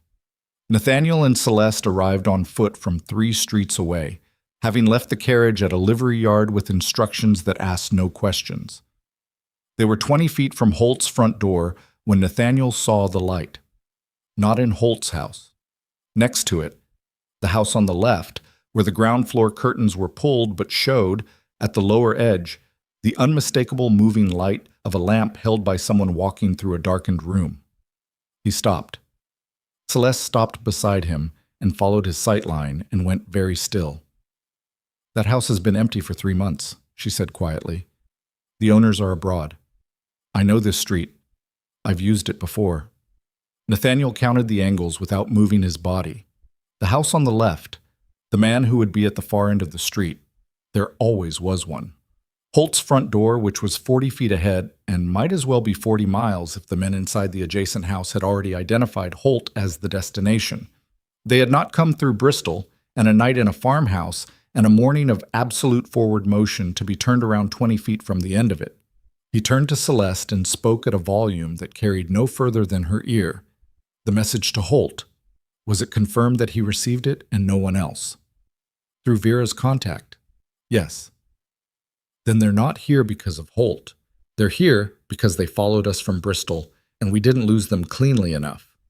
He held her eyes, which means they don't yet know what's in the documents. They know I have them. They don't know what they say. Otherwise, they'd have moved more aggressively before now. She absorbed this. What does that change? Everything. He looked at Holt's door, 40 feet, the occupied house to the left, the street behind them still clear for now. Because it means what they're trying to do right now is intercept before we reach Holt, not after. They need us not to get inside that door. So we get inside that door. Yes. With the men in the adjacent house watching. Yes. He looked at her.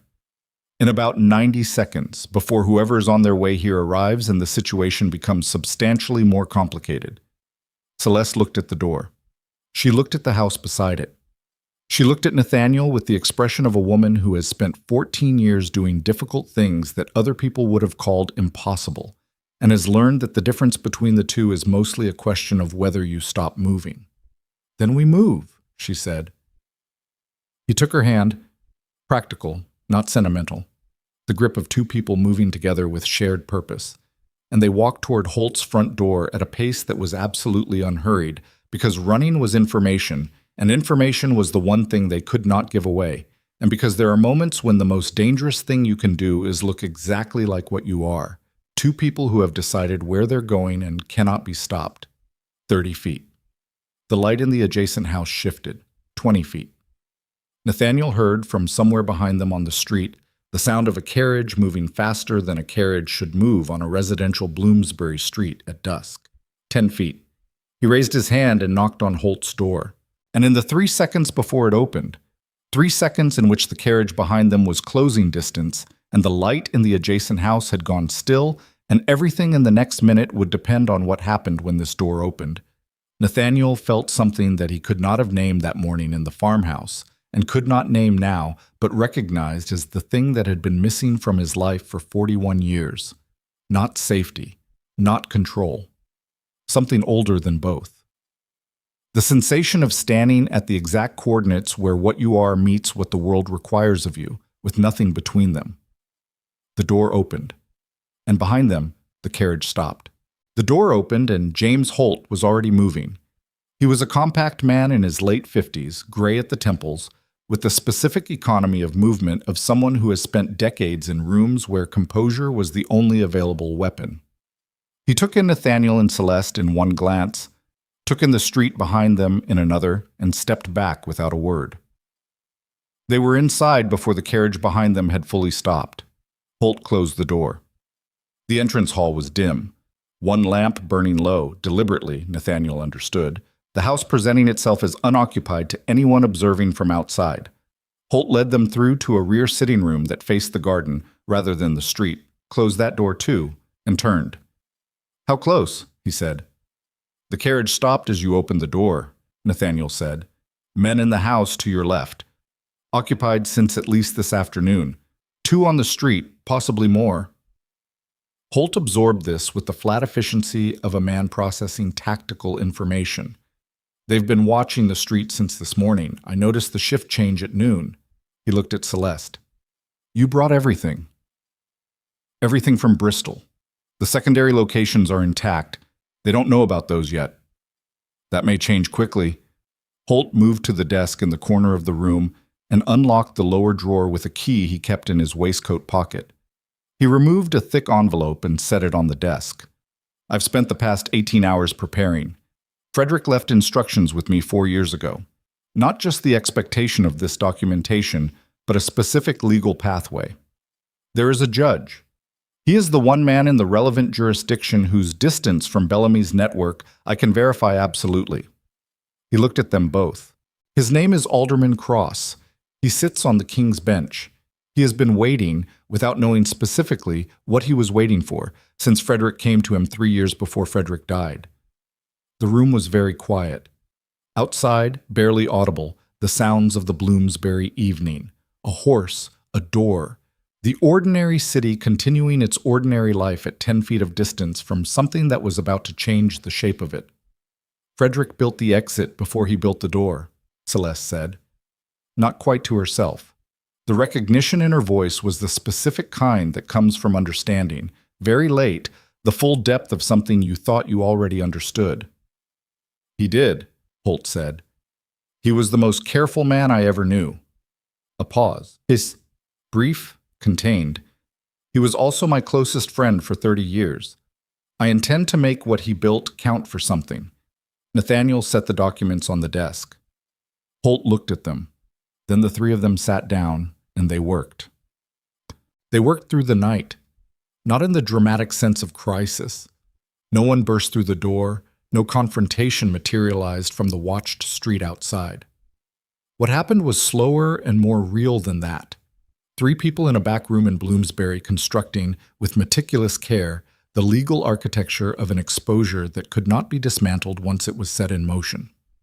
Holt was precise and fast, moving through the documentation with the practiced eye of a man who understood exactly what he was looking at and exactly what it would do in the right hands.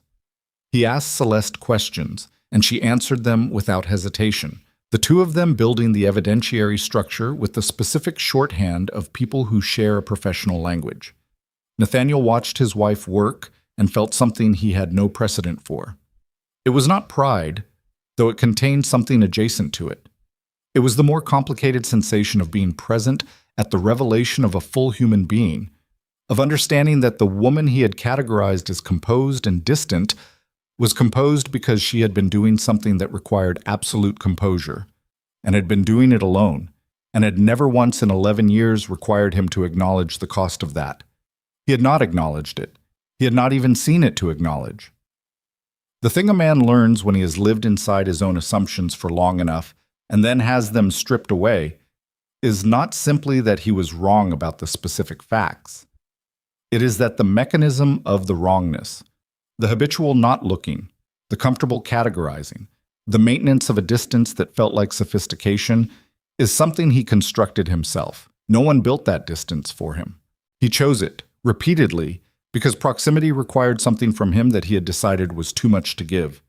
He sat in Holt's back room at 2 a.m. and looked at his wife explaining to a barrister the precise financial mechanism of a 14-year-old fraud, and understood that the 41 years of his life that had preceded the last 4 days had been, in the most fundamental sense, a preparation for something he had not yet been willing to do.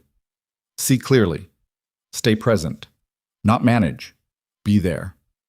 He had spent those 41 years being extraordinarily effective at almost everything and entirely absent from the thing that mattered. He was done with that now. At 3:30, Holt sealed the documentation package and addressed it in his own hand. "I'll deliver this personally to Alderman Cross at his home at 7 this morning," he said. "Not his chambers, his home, before Bellamy's people can position themselves in the legal corridors." He looked at the sealed package for a moment with the expression of a man who has been carrying something in anticipation for a very long time and is setting it down. Once it's in Cross's hands, the formal inquiry begins. At that point, Bellamy and Crane's ability to suppress it depends on their ability to compromise the King's bench, which is a different category of risk than anything they've managed before. "They'll try," Nathaniel said. "They'll try," Holt agreed. "They won't succeed, not with what you've given me. The financial records alone are sufficient for prosecution. The witness testimonies elevate it beyond any reasonable suppression." He looked at Celeste. "What you built over 14 years, the way you structured it, the way you kept the documentation distributed, and the network separate from any traceable identity, is why this works. A less careful person would have given them a way in. You didn't." Celeste said nothing for a moment. She was looking at the sealed package on the desk with an expression that was not triumph and was not relief, but was something quieter than both, the specific exhaustion of a person at the completion of something that cost everything they had. "Frederick used to say," she said finally, "that the difference between justice and revenge is patience, that you can't do the real thing in a hurry." She paused. "I used to argue with him about that. I thought patience was a luxury, something people with safety could afford. And now," Holt said. She looked up. "Now I think he was right. I just didn't understand what he meant by patience. He didn't mean waiting. He meant building something that would last longer than the anger that started it." The room held that for a moment, then Nathaniel stood. "We'll need somewhere to stay until the inquiry is formally opened, somewhere that isn't connected to either of us." "I have a property in Kensington," Holt said. "A colleague's house. He's abroad until spring. You can use it." He stood and handed Nathaniel a key. "Stay off the main roads until morning. By noon tomorrow, this will be in motion, and your public return to Ashford House will be considerably safer." They shook hands. It was a simple gesture, and it contained, as simple gestures sometimes do, the full weight of everything that had led to it. The property in Kensington was quiet and clean and entirely anonymous. The temporary home of people who were between their real lives, which was exactly what it needed to be. Nathaniel and Celeste arrived before 4 a.m. and sat in the kitchen because the kitchen was warm and required nothing of them, and Nathaniel made tea with the fumbling competence of a man who had not made his own tea in approximately 20 years, and Celeste watched him do it without comment. He set the cup in front of her. She wrapped both hands around it. "I want to ask you something," he said. He sat across from her at the kitchen table. The lamp between them put out its ordinary light. "And I want you to answer it without deciding first what I can handle." She looked at him. "When we married," he said, Did you know then that you would keep this from me? A long pause. Not evasion, consideration. The kind of consideration that is respectful because it takes the question seriously enough to answer honestly. I knew I would keep it from someone, she said. I had been keeping it from everyone. The habit of it was so deep by then that I'm not sure I made a specific decision about you. I think I simply continued. She looked at the tea in her hands, and then time passed, and the longer it went, the more impossible it seemed to change it. Not because I thought you'd be angry, because I couldn't see how to bridge the distance between what you knew about me and what was true. I built that distance, he said. I'm not saying it to exonerate you. It's just true. I built it. I maintained it. I told myself it was appropriate, and what I called appropriate was convenient. She looked at him with an expression that was completely open, the most open he had seen her face in 11 years. Yes, she said, you did.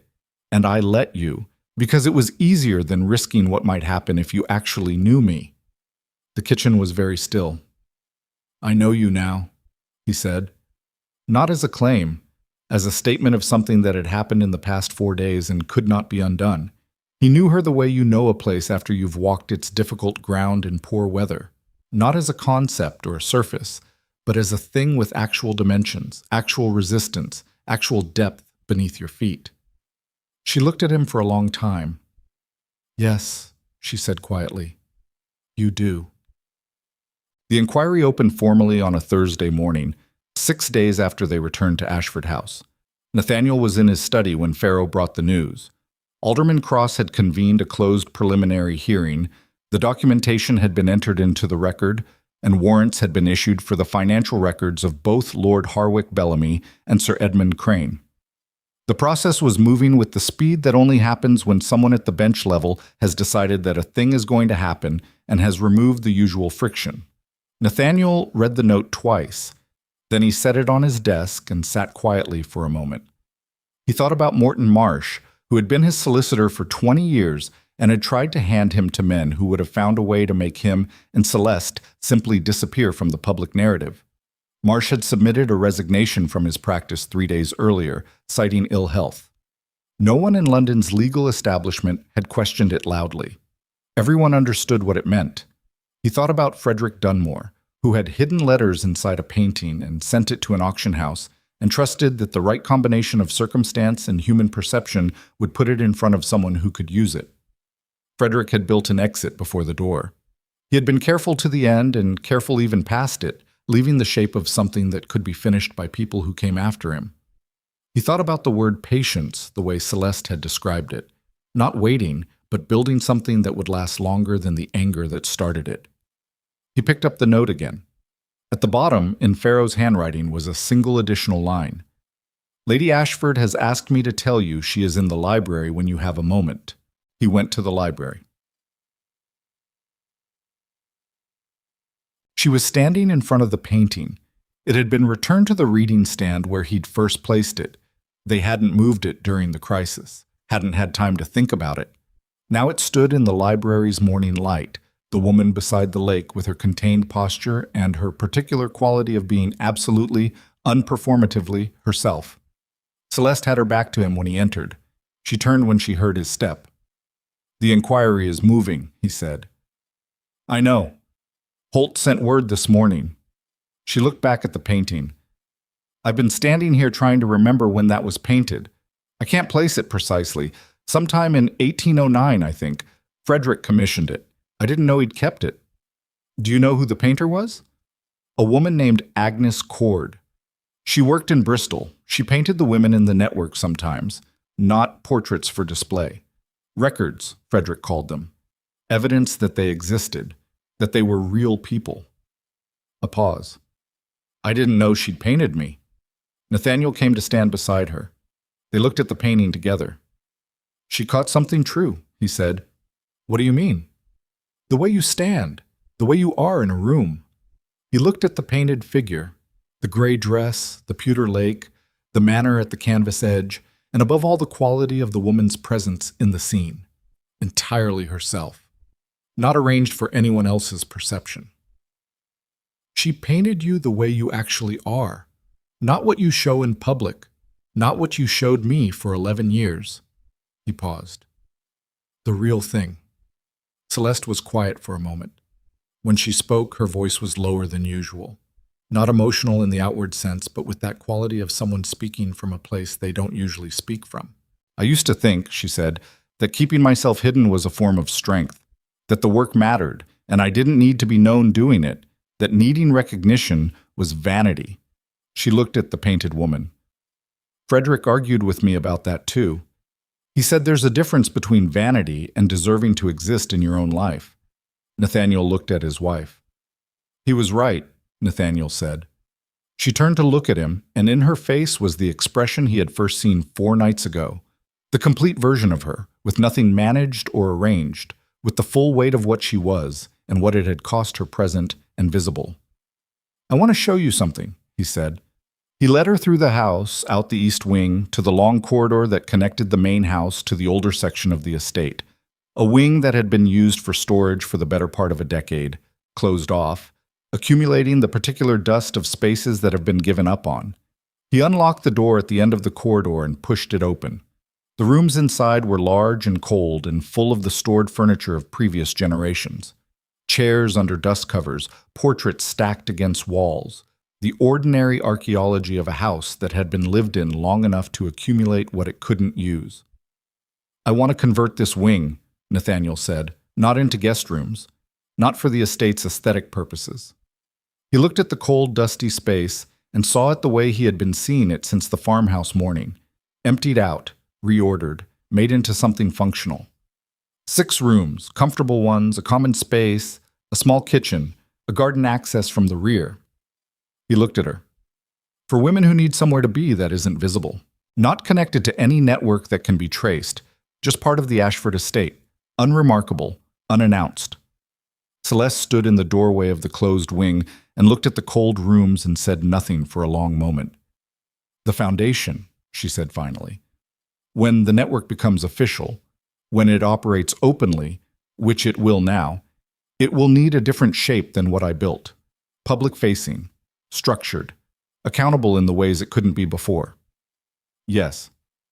And this would be the part that isn't public, the part that continues to do the thing the public structure can't do. She looked at him. You've been thinking about this for days. Since the farmhouse. He met her eyes. Since I sat across from you at that table and understood what you had built and what it had been built without. What it had been built without was not just legal protection or male authority or social legitimacy. It had been built without anyone at her side who knew the full thing and chose to stay anyway. She had built something extraordinary, and she had built it completely alone because she had not trusted, or had not known how to trust, that anyone would stay if they saw it clearly. He had not given her reason to trust that. He was aware of that. He was going to spend a significant portion of the rest of his life aware of it. I can't undo 11 years, he said. Not as an apology. He was done with the kind of apology that functions as self-comfort, that makes the person offering it feel absolved without actually costing them anything. I'm not asking to. I'm asking for what comes after 11 years. She looked at him for a long time in the cold, dusty light of the unused wing. What comes after 11 years, she said, is harder than starting fresh. I know. It requires... She stopped, thought. It requires being willing to be wrong about yourself, about what you are, about what you've been. Her voice was even, but something beneath it was not. Most people find that harder than anything else. I know that too. She looked at him with the full gray steadiness of her eyes, not testing him, not calculating, just looking at him the way you look at something you are finally allowing yourself to see at its actual size. All right, she said. The same 2 words she had said in her room 4 nights ago when she had pushed the journal across the desk. Quiet, grounded, real. Lord Harwick Bellamy resigned from the Board of Trade on a Tuesday in November, citing personal circumstances. Sir Edmund Crane's financial records, unsealed by order of Alderman Cross 3 weeks after the preliminary hearing, revealed a fraud extending across 11 years and touching 14 separate investment schemes. The prosecutions that followed were not swift. Nothing in the English legal system is swift, but they were, by every measure available, inevitable. Morton Marsh's name surfaced twice in the proceedings and disappeared both times before it could be formally attached to anything actionable. Nathaniel noted this and filed it under the category of outcomes that were imperfect and real, which was where most true outcomes lived. The Ashford Charitable Foundation was established formally in January, with Celeste as its principal director and James Holt as its legal counsel. It operated openly, with public accountability and respectable social endorsement, doing the work that Celeste's network had done for 14 years, with the difference that it now existed in the daylight where it could not be dismantled by men who preferred their crimes to remain in the dark. The closed wing of Ashford House was converted through the winter. 6 rooms, a common space with good light, a kitchen, a garden door. It was finished in February and occupied within the week. Nathaniel supervised the conversion personally. He did not announce it. He did not put his name on it. He simply had it built, and it was used, and the women who moved through it did so without being visible to anyone who had not been specifically told. He understood now that this was what the work had always required. Not glory, not credit. Just the sustained, unglamorous commitment to making something real and keeping it alive through the long middle of things, when no one was watching and nothing was resolved, and the outcome was genuinely uncertain. He had spent 41 years avoiding that kind of commitment. He was done avoiding it. On an afternoon in early March, Nathaniel came home to find Celeste in the library. She was at the writing desk, correspondence for the foundation, which was consuming most of her working hours now. She looked up when he came in. He had been at his solicitor's, a new one, a woman Holt had recommended, which was the kind of choice that would have seemed unconventional to him 6 months ago and now seemed simply correct. The estate business was being reorganized. There was a great deal to reorganize. He crossed the library and stood in front of the painting. He looked at it the way he had looked at it on the first morning, but differently. He had the same canvas in front of him, the same woman beside the same pewter lake, the same quality of interior stillness that the painter Agnes Cord had caught and fixed in oil, because she had understood that some things need to be recorded so they are not lost. But he was not the same man who had stood here in October, stunned by a recognition he couldn't explain, reaching for something he couldn't name. He knew what he had been reaching for. He had been reaching for this, for the thing that was real in his own life, the thing he had kept at a managed distance because closeness required being known, and being known required revealing what you were and what you were afraid of and what you could not guarantee. There were no guarantees. He understood that now with the full weight of recent experience. The ground moves. The people you trust reveal themselves as something other than you believed. The carefully built structures of safety turn out to have been constructed on assumptions that don't survive contact with the actual world. What survives is not safety. It is not certainty. It is not the architectural precision of a man who has planned for every contingency and built his life to reveal nothing that could be used against him. What survives is what Celeste had built over 14 years without his knowledge. Something real, made of difficult materials, maintained through sustained commitment with no guarantee of outcome, built not for credit or recognition, but because it needed to exist and she was the one who knew how to build it. You didn't have to be fearless to do something like that. You didn't have to be certain or safe or in possession of the full picture. You had to be willing to be known, to stand somewhere specific and be what you actually were and not manage the distance between yourself and everything that mattered. The woman in the painting looked out of the canvas with her gray eyes and her particular quality of presence, and Nathaniel looked back at her and felt, for the first time in his adult life, something that required no management and no distance. He was home, not the house. The house had always been there, but the thing inside it that makes a house more than structure and space, the thing that requires 2 people to build and neither one alone, the thing that he had spent 11 years not building because building it required showing someone what he was. He turned from the painting. Celeste was watching him from the writing desk. She had set down her pen. Her gray eyes were steady and clear and completely present. "It should stay there," he said. "In this room." She looked at the painting. "Yes," she said. "I think so." He crossed the library and sat in the chair across from her writing desk, the same chair he had sat in 4 months ago when she had come in to choose a book, and he had watched her face do something small and controlled and significant when she saw the painting for the first time. The same chair, the same room, the same woman. Everything else was different, not fixed, not resolved into the clean satisfaction of a thing that is finished. Marriage is not a thing that finishes. It is a practice, like any discipline worth having, requiring daily renewal and the specific humility of a person who is willing to be wrong about themselves and continue anyway. He knew he had been wrong about himself. He knew she had been wrong about herself. They had spent 11 years in the same house being wrong about each other in ways that were entirely understandable and entirely insufficient, and then 4 days had happened that made understandable and insufficient no longer acceptable. What came after was work. Real work.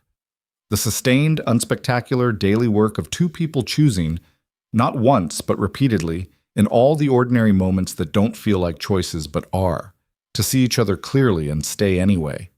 He was prepared to do that work. He thought, for the first time in his life, that he might be built for it. Celeste picked up her pen and returned to her correspondence. Nathaniel opened the estate ledger he had carried in and began the quarterly review. The fire put out its ordinary warmth. The painting watched the room from its stand by the window. The woman beside the lake, permanent and present, recorded in oil so she would not be lost.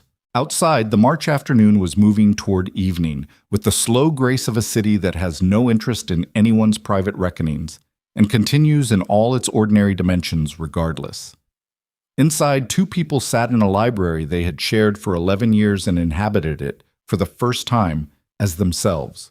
No performance, no managed distance, no careful surface maintained against the possibility of being seen. Just this. Just the room, and the fire, and the work, and the painting, and two people present in their own lives, finally together.